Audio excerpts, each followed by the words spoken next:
Bien, hermanos, seguimos en esta serie de Gálatas que nos ha llevado a adentrarnos en esta hermosa epístola donde hemos estado aprendiendo de la importancia del Evangelio. Y hoy día seguimos en el capítulo 2, versículo 11 al 19. Puede usted buscarlo en su Biblia, Gálatas capítulo 2, verso 11 al 19. Le voy a dar lectura en el nombre del Señor Jesucristo. Pero cuando Pedro vino a Antioquía, le resistí cara a cara, porque era de condenar. Pues antes que viniesen algunos de parte de Jacobo, comía con los gentiles. Pero después que vinieron, se retraía y se apartaba porque tenía miedo de los de la circuncisión. Y en su simulación participaban también los otros judíos, de tal manera que aún Bernabé fue también arrastrado por la hipocresía de ellos. Pero cuando vi que no andaban rectamente conforme a la verdad del Evangelio, dije a Pedro delante de todos: si tú, siendo judío, vives como los gentiles y no como judío, ¿por qué obligas a los gentiles a judaizar? Nosotros, judíos de nacimiento y no pecadores de entre los gentiles, sabiendo que el hombre no es justificado por las obras de la ley, sino por la fe de Jesucristo, nosotros también hemos creído en Jesucristo para ser justificados por la fe en Cristo y no por las obras de la ley, por cuanto por las obras de la ley nadie será justificado. Y si buscando ser justificados en Cristo, también nosotros somos hallados pecadores, ¿es por eso Cristo ministro de pecado?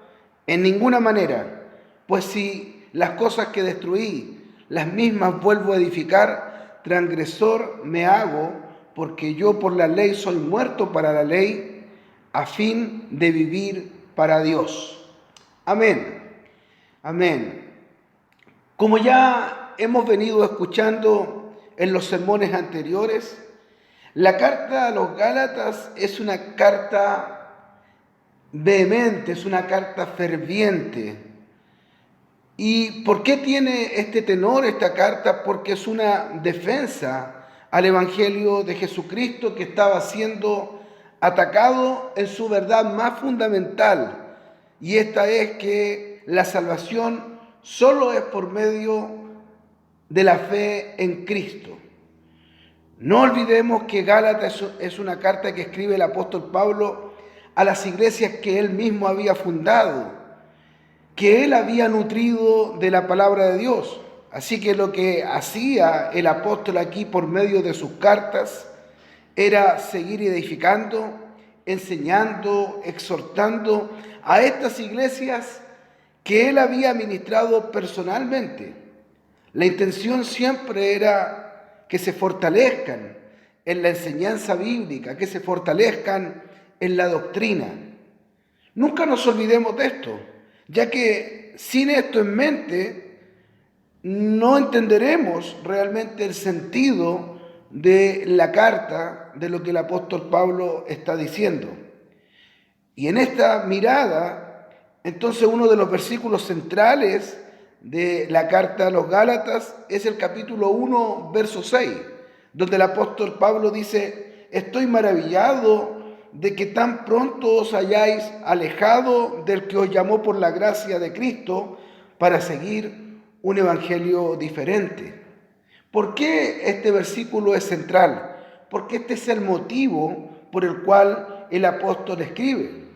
Y los creyentes de las iglesias de Galacia definitivamente eran creyentes verdaderos. Pero ¿qué había pasado en estas iglesias? Pablo había predicado el evangelio, Pablo se había tenido que ir de esos lugares para seguir predicando en otros lugares, y cuando él se fue, se introducieron en la iglesia personas haciéndose pasar como cristianos verdaderos, personas que adulteraron el evangelio. Esos hombres se llamaban judaizantes. Y estos hombres no traían un evangelio diametralmente opuesto en apariencia. De hecho, gran parte de su mensaje, de sus terminologías, de sus conceptos, coincidían con el Evangelio verdadero. Estos hombres afirmaban que Jesús era el Mesías. Creían en el Antiguo Testamento como la palabra inspirada por Dios y muchas otras cosas más. Solo que añadieron al Evangelio que para ser salvo uno tenía que hacerse judío, y esto era manifestándolo por medio de la circuncisión y de otros ritos del Antiguo Testamento como algo necesario para obtener la salvación. Así que esto es interesante. Ellos no vinieron negando a Cristo. Ellos no vinieron diciendo que la palabra de Dios no es verdad, que es imperfecta, que es incorrecta.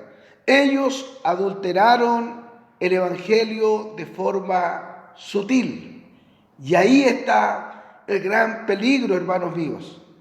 Cuando se pasa a llevar, cuando se adultera el Evangelio de forma sutil, al punto que para muchos de estos hermanos que estaban ahí en Gálatas sonaba igual. Muchos creyentes estaban comenzando a aceptar lo que estos hombres le decían. Se habían metido en la iglesia y uno podría decir, sí, pero eso ya no pasa hoy, o por lo menos en nuestra iglesia no va a pasar. Pero la verdad, hermanos, es que hoy hay muchos, en muchos lugares, que adulteran el Evangelio de forma sutil, con distintos fines, y para muchos cristianos verdaderos se vuelve imperceptible, porque no estamos teniendo una doctrina clara, porque no estamos amando la Escritura, porque no estamos dándonos el tiempo de conocer a nuestro Dios, tal como fue para estos hermanos de Galacia.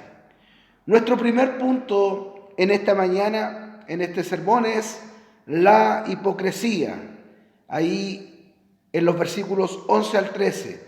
Pero cuando Pedro vino a Antioquía, le resistí cara a cara porque era de condenar. Pues antes que viniesen algunos de parte de Jacob, de la circuncisión, comía con los gentiles. Pero después que vinieron, se retraía, se apartaba, porque tenía miedo de los de la circuncisión.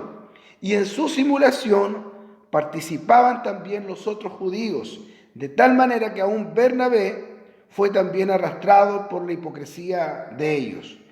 Este es uno de los pasajes más cargados de tensión, protagonizado por dos cristianos, pero dos cristianos que eran dos apóstoles del Señor, dos tremendos hombres de Dios, dos hombres que Dios usó poderosamente y que tenemos registro en la palabra inspirada, registro de sus cartas, de lo que hicieron. Y este enfrentamiento de estos dos grandes hombres del Señor, que era el apóstol Pablo y el apóstol Pedro, tiene un motivo. ¿Cuál es el motivo de la discusión? El Evangelio de Jesucristo. Y esto es muy interesante porque muchas veces nosotros podemos llegar a tensarnos en una discusión dentro de nuestras comunidades o con otras comunidades, y a veces simplemente nuestra discusión es un tema estético. A veces nuestra discusión tiene que ver con defensas personales, tiene que ver con gustos personales. Y nos enfrascamos en discusiones que no tienen ningún sentido ni ninguna profundidad. Aquí la discusión que estaba enfrente era defender el Evangelio de Jesucristo. Antes que nada debemos saber y tener en cuenta que la iglesia de Antioquía fue la primera iglesia gentil, aunque también habían judíos, según lo que relata Hechos capítulo 11.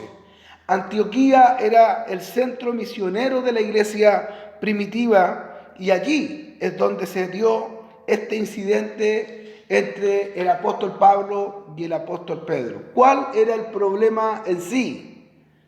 No era que Pedro quisiera imponer o colocar un yugo legalista sobre los gentiles.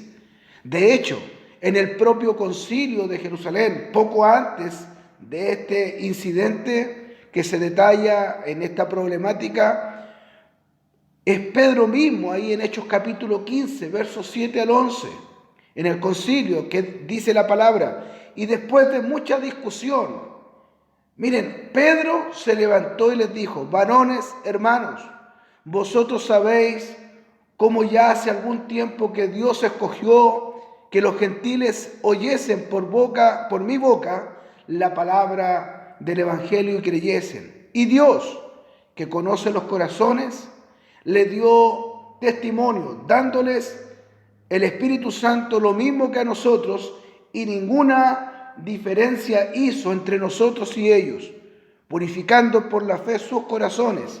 Ahora pues, ¿por qué tentáis a Dios poniendo sobre la cerviz de los discípulos un yugo que ni nuestros padres ni nosotros hemos podido llevar? Antes creemos que por la gracia del Señor Jesús seremos salvos de igual modo que ellos. Era Pedro que estaba defendiendo la inclusión de los gentiles a esta relación con Dios, entendiendo que eran hijos de Dios también, que el Espíritu Santo estaba en ellos. Pedro sabía que tanto gentiles como judíos eran salvos por la gracia a través de la fe en la persona y la obra de Jesús.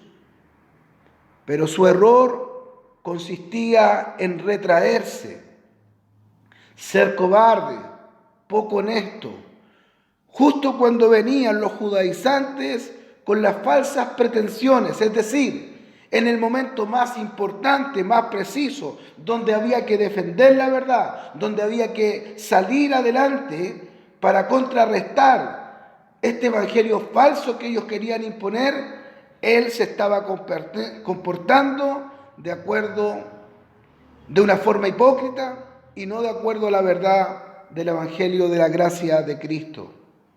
Venían estos que estaban perturbando el evangelio de Jesucristo, la sola fe en el sacrificio del Señor que hizo en la cruz.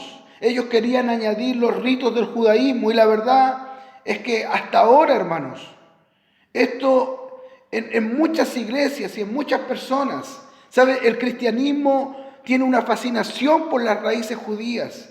Entonces algunos creen que ponerse un manto, ponerse el kipá en la cabeza o hacer sonar un chofar en la alabanza va a hacer la diferencia.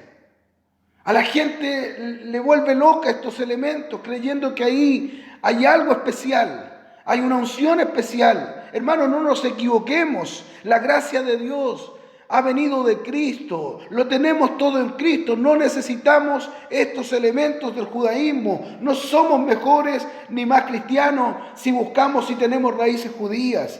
Dios ha hecho un solo pueblo, derribó la pared intermedia, somos hijos de Dios por medio de Cristo el Señor. No puede ser que creamos que tenga más importancia tener la estrella de David, la bandera de Israel, no sé, danzas con las banderas de las distintas tribus de Israel. Eso ha pasado siempre en el cristianismo, porque el cristianismo se ve seducido por su trasfondo judaico. Pero Pedro había tenido de parte del Señor muestras. Ahí en Hechos capítulo 10, verso 9 al 22, él recibe la visión de este lienzo que baja desde el cielo.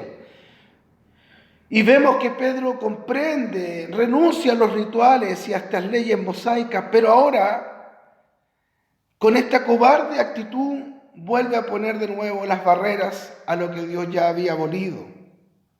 Hechos capítulo 10, verso 15, dice: volvió la voz a él por segunda vez, y el Señor, Dios mismo, le está diciendo: Pedro, tú no llames inmundo lo que Dios ha limpiado, no llames común lo que Dios ha limpiado y ha transformado y ha santificado por medio de su Espíritu Santo. Y esto tenía que ver con los gentiles que habían entrado en esta relación con Dios.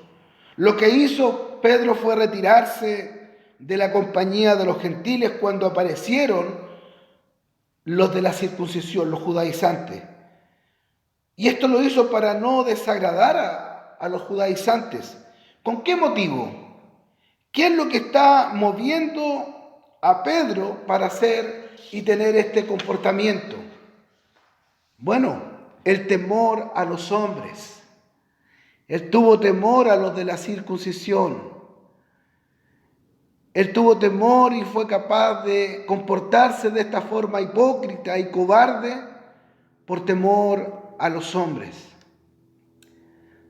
Podríamos decir, él cedió a la presión social. Él cedió a tener temor por perder la popularidad entre los judíos. Estos judaizantes eran muchos de ellos fariseos. Y lo que Pedro teme es que ellos los van a desprestigiar en Jerusalén. Y el temor que después es el que tenga que vivir lo mismo que ha estado viviendo el apóstol Pablo, esta persecución, esta descalificación. Eso es lo que está viviendo Pedro. No puedo dejar pasar a hacer una aplicación para nuestra vida, porque muchas veces cuando tenemos que defender la fe en Cristo, muchas veces cuando tenemos que defender el Evangelio, cuando tenemos que defender lo que Dios ha hecho por nosotros y lo que somos hoy día en Él, nosotros también cedemos ante la presión social y tenemos temor y nos avergonzamos. Y a veces creemos que hay ciertos lugares donde no tenemos que hablar ni decir nada. Pedro cedió a la presión social, tal como lo hacemos nosotros muchas veces. Pedro en ese momento tuvo más temor de los hombres y del que dirán que de Dios. Porque Pedro había visto esa visión que Dios le había entregado, ese lienzo que descendía del cielo, donde Dios les había mostrado que aquello que había Dios santificado había dejado de ser común. Por lo tanto, los gentiles ahora eran pueblo de Dios. Pedro tuvo más temor a los hombres que a Dios. Así nos pasa a nosotros. Muchas veces lo que vemos aquí de alguna forma también nos anima. ¿Por qué? Es mirar que el apóstol Pedro, un hombre grande en las manos de Dios, fue un hombre que también fue débil y fue vulnerable, tal como lo somos nosotros, hermanos. Aquí está mostrando a un Pedro, un apóstol del Señor, lo está mostrando en su debilidad, lo está mostrando vulnerable. Y así somos nosotros también. Por eso la palabra dice, el que esté firme, mire que no caiga. Tenemos que estar siempre atentos. Pero mire, si podemos mirar un poco más allá, ¿a quién tenemos aquí en este pasaje? A este Pedro que se retraía, que se alejaba, después de haber entendido el Evangelio de la gracia, después de haber entendido que la salvación era por medio y a través del sacrificio de Cristo. ¿Quién es el que está aquí en escena? Es el viejo Pedro. Es aquel hombre temeroso, débil, fluctuante. Una vez más está ahí, lleno de incertidumbre, aun cuando había sido lleno del Espíritu Santo. Este era el Pedro que en algún momento nos habla la palabra y nos dice que la sombra de Pedro sanaba a los enfermos. Aquel gran predicador que en su primer discurso se convierte en 5,000 personas. Pedro, el gran apóstol y pilar fundamental de la iglesia en Jerusalén.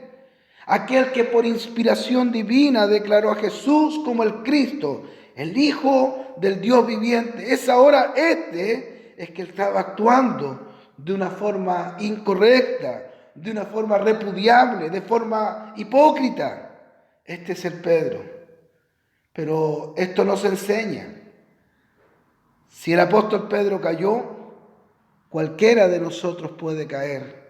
Y esto no lo digo para fomentar el que nosotros podamos caer continuamente. Lo digo para que tengamos conciencia de la necesidad que tenemos de tener una relación constante con el Señor.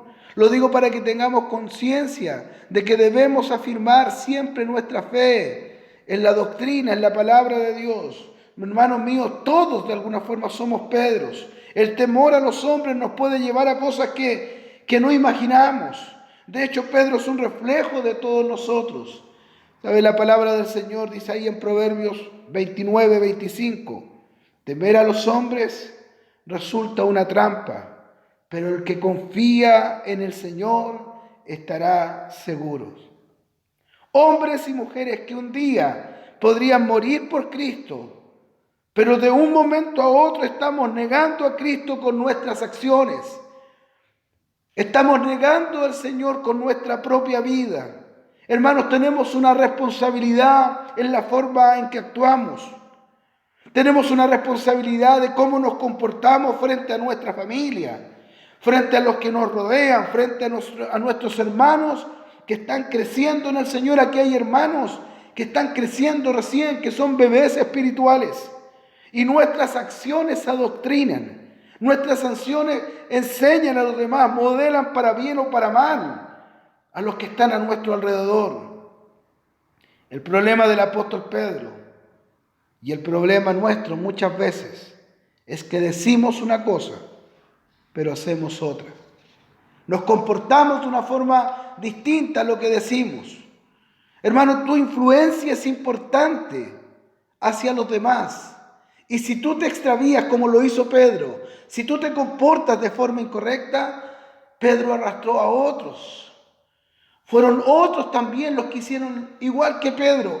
De hecho, la palabra dice que aún Bernabé, que era un pastor junto con Pablo, Bernabé que había ido al concilio de Jerusalén a defender justamente la causa de los gentiles, Bernabé también fue arrastrado a la hipocresía.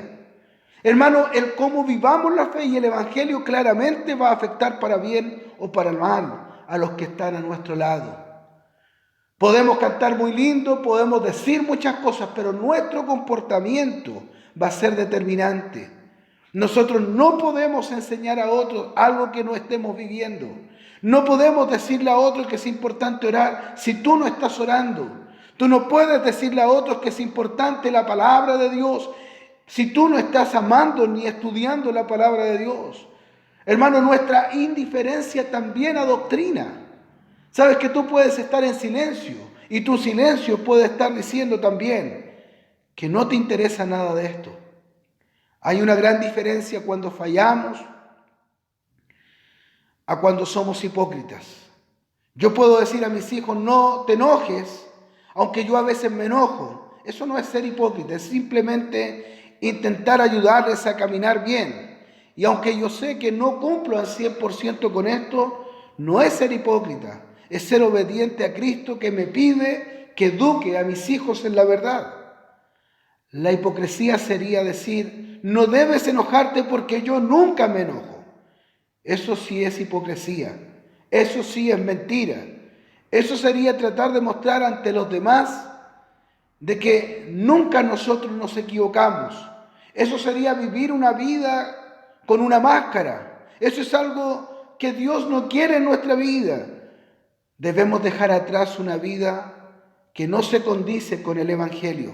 ¿Sabe? Creo que nos hemos vuelto expertos muchas veces en tratar de mostrar algo que realmente no está ocurriendo en nuestro corazón. Y eso se llama religiosidad. A veces podemos estar aquí juntos cada domingo, pero a veces en nuestro corazón no está vibrando, no está siendo apasionado, no estamos amando el Evangelio, no estamos teniendo gratitud. Por eso muchas veces nos cuesta adorar, por eso no fluyen palabras de nuestra boca, por eso que no hay el deseo de servir, por eso que todo esto se vuelve a veces en algo pesado, en algo difícil, cuando debiera ser algo que provoca alegría y gozo en nuestro corazón.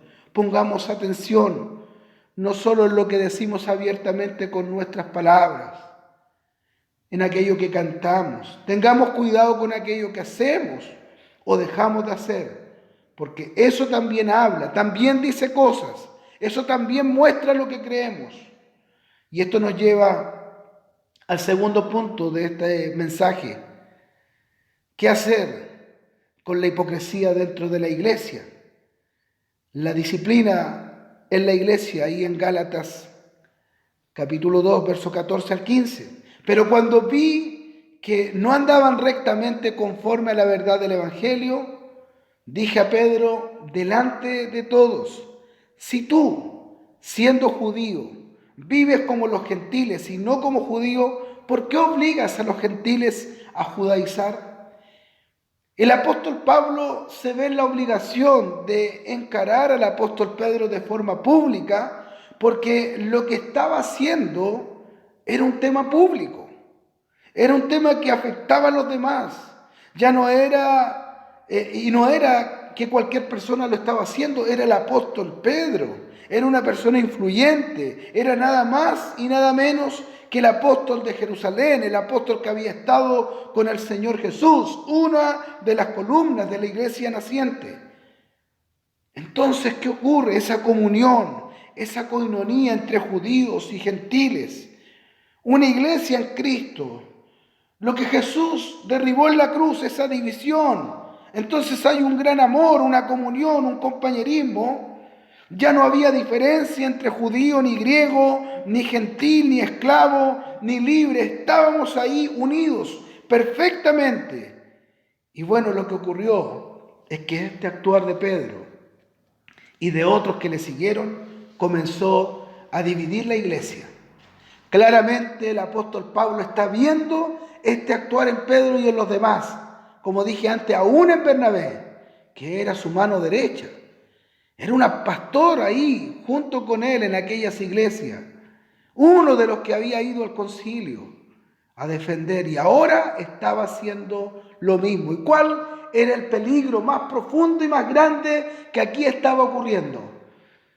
El peligro era el evangelio de Cristo. Peligraba la comunión de los cristianos, judíos y gentiles. Peligraba el testimonio de Pedro y también el testimonio de la iglesia. Por eso cuando Pablo más adelante, en esta carta, en el capítulo 3, versículo 6, en adelante, Pablo pone como ejemplo a Abraham. Es para decir hermanos de galaxia. No hay diferencia entre judíos ni griegos. Todos aquellos que creen en Jesucristo son del linaje de Abraham. Ese es el motivo de esas palabras. No podemos dividir a la iglesia. No puede haber discriminación de ningún tipo en el cuerpo de Cristo que es la iglesia. ¿Saben? La discriminación en la iglesia de Corinto era por dinero. En Corinto los que tenían más estaban al frente, tenían los mejores lugares. Los que tenían menos estaban atrás y habían privilegios para los que tenían más y menos para los más pobres. Segmentar a la iglesia por grupos es incorrecto. La iglesia de Cristo es el lugar donde todos somos iguales. No existe aquí el que es profesional, no existe aquí el que tiene más o el que tiene menos. En Cristo somos todos iguales. Tú estás acá en este lugar porque Cristo ha cambiado y transformado tu vida. Cuando hay algún tipo de discriminación en la iglesia de Cristo, se rompe el diseño de Dios. Se rompe el diseño que Dios tiene para ella. Y podemos ver, por ejemplo, que si en Corinto la discriminación era por dinero, por estatus, por clase social, en Galacia la división era por raza, judío, gentil. Pero antes que llegaran estos de la circuncisión, estos que desvirtuaron el evangelio, no había ese problema. Estaban unidos. Somos los hombres que instalamos la división por medio de nuestras propias ideas y caprichos. Siempre que se desvirtúa el evangelio en la iglesia de Cristo, siempre va a traer problemas, va a traer división, va a traer dolor. No es un tema de que Él predica algo distinto de la cruz. Si predica un evangelio distinto, por más leve que esto sea, traerá enfermedad sobre la iglesia y posiblemente afectará llegando a hacer morir a muchos en ese lugar. Entonces, cuando el apóstol Pablo, como pastor de estas iglesias, cuando vio que no andaban rectamente en el evangelio de Jesucristo, y que estaba siendo dividida la estructura de la iglesia, de la asamblea de los llamados, sean gentiles o judíos, él tenía que encarar esta situación. No era posible dejar pasar sin colocar las cosas en su lugar. Cuando se trata del evangelio, cuando se trata de la palabra, no podemos callar ni hacer vista gorda. Hay que intervenir por amor a la iglesia y también por amor a los que están cayendo en esta situación. Hermanos, no era que Pedro se paró y dijo a la asamblea: bueno, hermanos, la verdad es que quiero decirles que debemos seguir los ritos de la ley. No, no era eso. Eran sus actos. Porque debemos entender que nuestros actos también adoctrinan. Las acciones también transmiten enseñanza a los que están a nuestro alrededor. Pablo le llama a esto hipocresía, porque por un lado Pedro está diciendo una cosa y por otro lado estaba haciendo otra y estaba arrastrando a más personas. Pablo le dice: ¿por qué obligas a los gentiles a judaizar? Y esto es que tus actos son de gran influencia, Pedro. Tú no estás diciendo nada, pero te estás retrayendo, te estás apartando, porque finalmente te estás conduciendo y estás conduciendo a otros al error. Judas capítulo 1, versos 3 y 4 dice: amados, por el gran empeño que tenía en escribirnos acerca de nuestra comunión, nuestra común salvación, he sentido la necesidad de escribirles, exhortándoles a contender ardientemente por la fe que una vez y para siempre fue entregada a los santos. Finalmente, este episodio terminó bien. Pedro entendió que estaba mal lo que estaba haciendo. Fue rescatado por la confrontación de Pablo, a esto que le tenemos tanto miedo nosotros los líderes, los pastores, a esto que la iglesia también le tiene un recelo, una distancia. La confrontación, la disciplina, finalmente fue la que terminó rescatando a Pedro. Él se dio cuenta que estaba actuando por miedo a los hombres y no por el temor a Dios. Es claro entonces que la comunidad, la iglesia debe velar por la santidad de la vida de sus miembros y estar prestos a intervenir por medio de un proceso disciplinario si corresponde y si es necesario. A la luz de la palabra de Dios hay 3 áreas que ameritan disciplina dentro de una comunidad: la fidelidad a la doctrina, la unidad y el compañerismo y la pureza de vida. En otras palabras, todo aquello que atente contra la verdad del Evangelio, contra la unidad de la iglesia y contra la santidad personal ha de ser considerado como objeto de disciplina. Y en este caso de Gálatas se trastocaban estos 3 elementos. Ayúdenos el Señor a nosotros, a quienes estamos al frente y tenemos la responsabilidad de guiar a la congregación, para que podamos ejercer con diligencia la disciplina necesaria para la salud espiritual de la iglesia. Y quiera el Señor también hacer entender la responsabilidad que cada uno de nosotros tiene en medio del cuerpo de Cristo, con sus actos, con sus dichos dentro y fuera del templo. En todo tiempo debemos cuidar el Evangelio y nuestra hermandad en Cristo. Y llegamos al tercer punto y final de este sermón: la justificación por la fe. Gálatas capítulo 2, versos 15 al 19. Nosotros, judíos de nacimiento y no pecadores de entre los gentiles, sabiendo que el hombre no es justificado por las obras de la ley, sino por la fe de Jesucristo, nosotros también hemos creído en Jesucristo para ser justificados por la fe de Cristo y no por las obras de la ley, por cuanto por las obras de la ley nadie será justificado. Y si buscando ser justificados en Cristo, también nosotros somos hallados pecadores, ¿es por eso Cristo ministro de pecado? En ninguna manera. Porque si las cosas que destruí, las mismas vuelvo a edificar, transgresor me hago, porque yo por la ley soy muerto para la ley, a fin de vivir para Dios. Pablo lo que está haciendo y resumiendo aquí, nos está llevando a la doctrina de la caída y de la depravación total. Romanos capítulo 3, verso 23, por cuanto todos pecaron y están destituidos de la gloria de Dios. Hermanos, no hay evangelio para judíos y otro para gentiles. La salvación es para todos, es por medio de la fe de la obra de Jesucristo. la justificación por la fe. No hay otro medio de salvación. Esto era lo que estaba aquí en juego. En medio de este acontecimiento entre Pablo y Pedro, no era un alegato sin fondo, no era un alegato sin importancia. Estaba detrás el Evangelio de Cristo. Por eso Pablo está diciendo, nosotros, ahora judíos, le está diciendo a Pedro, convertidos a Cristo, judíos de nacimiento, no pecadores de entre los gentiles. Le está diciendo, ellos no recibieron la ley escrita, ¿no es cierto?, la ley divina, para ser guiados a la salvación y vivir en justicia, sabiendo que el hombre, es decir, la humanidad entera, no es justificado, no es declarada justo por las obras de la ley, sino por la fe sola, y no en ninguna otra cosa, sino que la fe en Jesucristo. Nosotros hemos creído por medio de las inmerecidas promesas de Dios para con Israel.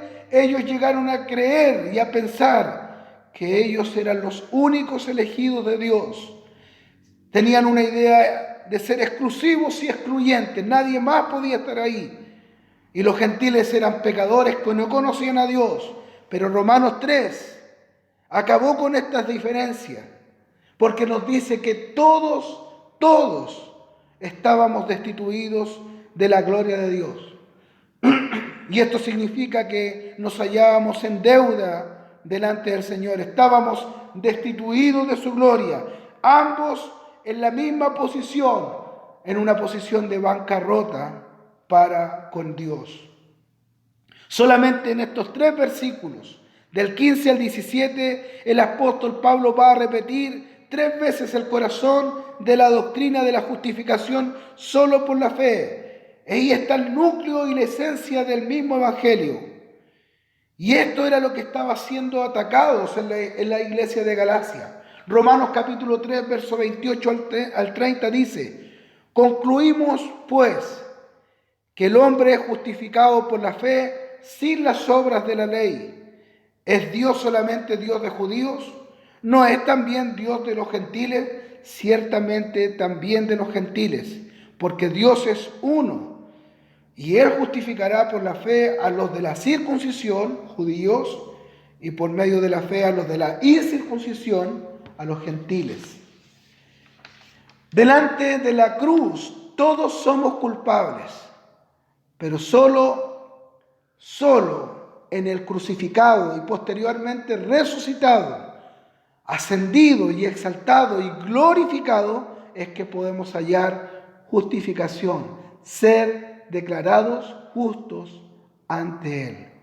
Cristo murió y resucitó, y a partir de ello se creó una nueva justicia, no basada en las obras ni en los rituales. Decir o insinuar que se debe añadir algo, aún lo mínimo que sea, a su única y perfecta obra es cambiar la verdad del Evangelio. El pueblo judío tuvo por casi 1500 años la ley y no pudo cumplirla jamás en absoluto. Así que sería insensato obligar a otros, a los no judíos, a hacer algo que ni siquiera ellos por tanto tiempo fueron capaces de hacer. ¿Qué significa la justificación? La palabra justificación deriva de la palabra griega dikaio y alude a la posición legal de aceptos ante Dios, en correcta posición moral y espiritual y obediencia. Únicamente por la fe en Cristo es declarada a una persona justa. No es solamente una resta de tu pecado, es además una suma de la perfecta justicia de Cristo, imputada y atribuida a nuestra cuenta. Segunda de Corintios capítulo 5, verso 21. Al que no conoció pecado, por nosotros lo hizo pecado, para que nosotros fuésemos hechos justicia de Dios en él. Se consigue no solo con aceptar o el conocimiento teórico intelectual, sino a través de una unión vital que se inicia cuando el pecador se arrepiente y entiende que el único lugar que tiene de salvación es en Cristo Jesús. no de otra forma, solo por medio de Cristo. Pero, ¿y la ley? Nos hacemos la pregunta. Aunque Pablo va a tratar más adelante con mayor profundidad y nosotros igual por medio del estudio y predicación de esta carta, este tema en los siguientes capítulos, capítulo 3 y capítulo 4, podemos y debemos adelantar que la ley sirvió como sirve un espejo, es decir, revela nuestra condición, revela nuestro pecado y nuestra condición de incapaz de cumplirla. A pesar de que la ley es buena y es santa, haciéndonos saber que urgentemente necesitamos un Salvador, pero no nos curaba, no nos limpiaba, porque la raíz de nuestro problema está arraigado en nuestro corazón. Por la ley es el conocimiento y la conciencia del pecado, pero la ley, no le dio ni le da a nadie poder alguno para vencer el pecado. La ley solamente condenaba, y usted puede verlo eso ahí en Romanos capítulo 6, 23, en Gálatas capítulo 3, verso 10 y otros pasajes. Gálatas capítulo 2, verso 18 y 19, porque si las cosas que destruí, las mismas que estimo como pérdida, el apóstol Pablo dijo que eran como basura ahí en Filipenses, las mismas vuelvo a edificar, transgresor me hago porque por la ley soy muerto para la ley, a fin de vivir para Dios. Si vuelvo a colocarme bajo la ley, me convierto en transgresor. Ahora, el creyente queda libre de cualquier castigo, de cualquier demanda y exigencia de la ley. ¿Por qué? Porque hubo uno que pagó todo el castigo de los pecados y cumplió la ley tanto obedeciéndola con su vida como cumpliendo la pena y sentencia de ésta al morir, siendo nuestro sustituto. Queridos hermanos, debemos definitivamente tomar conciencia en lo que significa vivir una vida para Cristo, lo que significa haber sido alcanzados por el Evangelio. Esto no se trata de venir cada domingo al culto, esto no se trata de ofrendar, cantar, vestirse de una forma X. Esto se trata de vivir vidas que han sido transformadas por el poder del Evangelio. ¿Sabe? Necesitamos temer al Señor y vivir para la gloria de Dios. Necesitamos dejar nuestras conductas que solo confunden a los demás con relación al verdadero Evangelio. Que no se nos olvide esto. Nuestras actitudes hablan más fuerte que nuestras palabras. Nuestra indiferencia hacia el Señor y su obra se escucha más fuerte que cuando tú cantas una canción aquí en el templo. Esto debe ser corregido en nuestro corazón por nuestra salud, por el Evangelio de Cristo y por la salud del cuerpo de Cristo que es la iglesia. Tomemos la palabra de Dios como una disciplina de amor, que nos rescata, que nos corrige, porque Dios, al que ha tomado por hijo, a este lo disciplina. Así que cobremos valor en nuestra fe y dejemos de temer a los hombres. Vivamos sin miedo al que dirán.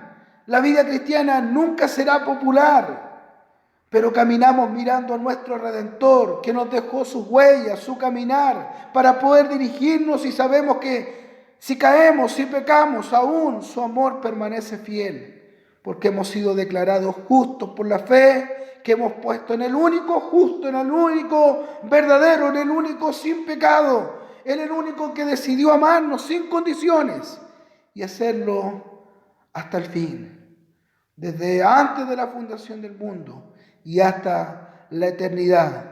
Que el Señor les bendiga y que podamos claramente andar rectamente en el Evangelio de Cristo.